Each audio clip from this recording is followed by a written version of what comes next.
അയ്യോ എൻഗേജ്മെന്റ് പറയുകയാണെങ്കിൽ ഒരുപാട് കാര്യങ്ങളാണ് പറയാനുള്ളത്. അപ്പം പെട്ടെന്നായിരുന്നു കാര്യങ്ങളൊക്കെ ഒത്തത്. പിന്നെ അതുപോലെ തന്നെ എൻഗേജ്മെന്റ് ഡേറ്റും ഫിക്സ് ചെയ്തത്.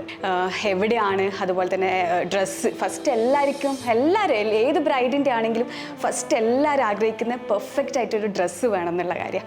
അതിനുശേഷം എനിക്കൊരു ഭയങ്കരമായിട്ടുള്ളൊരു ഫേവറേറ്റ് ആയിട്ടുള്ള ഡ്രസ്സ് ഉണ്ടായിരുന്നു. അപ്പം എൻഗേജ്മെൻറ്റിൻ്റെ ഡേറ്റ് കാര്യങ്ങളൊക്കെ ഫിക്സ് ചെയ്ത് പിന്നെ ഡ്രസ്സിൻ്റെ കാര്യത്തിലോട്ടേക്ക് കിടക്കുന്ന സമയത്ത് ഞാൻ അമ്മക്ക് ഫസ്റ്റായിട്ട് കാണിച്ചു കൊടുത്ത അമ്മ എനിക്ക് ഈ ഡ്രസ്സ് എനിക്ക് ഭയങ്കരമായിട്ട് ഇഷ്ടം, ഇതെന്താ ചെയ്യേണ്ടതെന്നുള്ള കാര്യം. അപ്പോൾ അമ്മ പറഞ്ഞു മോൾ ഇത്രയും ഈ ഒരു 10 ഡേയ്സിൽ അതാക്കുക എന്നുള്ള കാര്യം ഇമ്പോസിബിളാണ്. അപ്പോൾ അതുകൊണ്ട് നമുക്ക് നോക്കാം, ഒരു റാൻഡം ആയിട്ട് നമുക്ക് ഏതെങ്കിലും ടെക്സ്റ്റൈൽ ഷോപ്പ് പോയിട്ട് ആ ഡ്രസ്സ് കിട്ടൂല്ലെങ്കിൽ നമുക്ക് വേറെ നോക്കാം. പക്ഷേ വിഷമത്തിലാണ് അത് അമ്മ എന്നോടും പറഞ്ഞത്, ഞാനത് കേട്ടതും.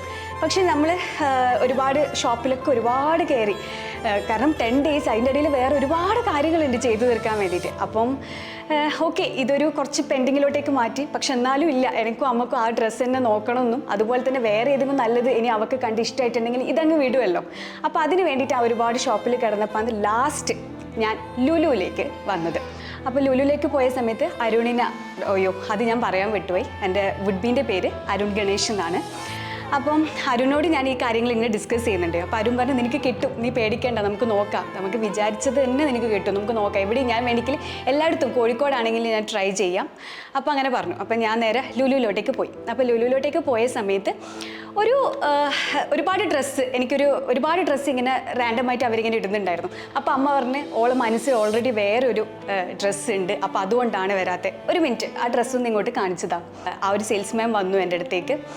അപ്പം പറഞ്ഞു ഈ ഒരു ഡ്രസ്സ് എപ്പോഴാണ് നിങ്ങൾ എൻഗേജ്മെൻറ്റ് ഡേറ്റ്, അതിൻ്റെ ഇടയിൽ ഒരു വിത്തിൻ ആ ഒരു 5-6 ഡേയ്സിൽ തന്നെ ഈ ഒരു ഡ്രസ്സ് ഞാൻ ആക്കി തരും എന്നുള്ള കാര്യം എനിക്ക് കൺഫേം ചെയ്ത് പ്രോമിസ് ചെയ്ത് തന്നു. ആ ഒരു ഷോർട്ട് പീരീഡിൻ്റെ ഉള്ളിൽ എനിക്ക് വേണ്ടുന്ന എല്ലാ കാര്യങ്ങളും ഈവൻ ഓർണമെൻറ്റ്സ് അടക്കം അവിടുന്ന് തന്നെ എനിക്ക് എല്ലാ കാര്യങ്ങളും എനിക്ക് ചെയ്തു തന്നു. അപ്പോൾ താങ്ക്സ് ടു ലുലു.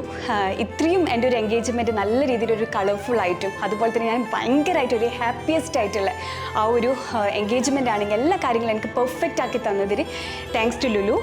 എൻ്റെ അമ്മേൻ്റെയും അതുപോലെ തന്നെ എൻ്റെ ഫാമിലീൻ്റെയും എൻ്റെ വുഡ്ബീൻ്റെയും എല്ലാവരും, പ്രത്യേകിച്ച് ലുലുവും അതുപോലെ തന്നെ എൻ്റെ കൂടെ ഒപ്പം തന്നെ എല്ലാ കാര്യത്തിൽ നിന്ന് അനീസ് എന്ന് പറഞ്ഞ ലുലുവിലെ സെയിൽസ്മാൻ. അപ്പോൾ അവരോട് ഞാൻ താങ്ക്സ് എ ലോട്ട്.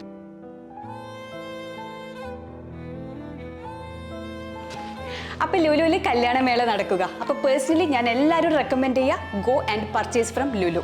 അപ്പോൾ എല്ലാവർക്കും ഓൾ ദ ബെസ്റ്റ്.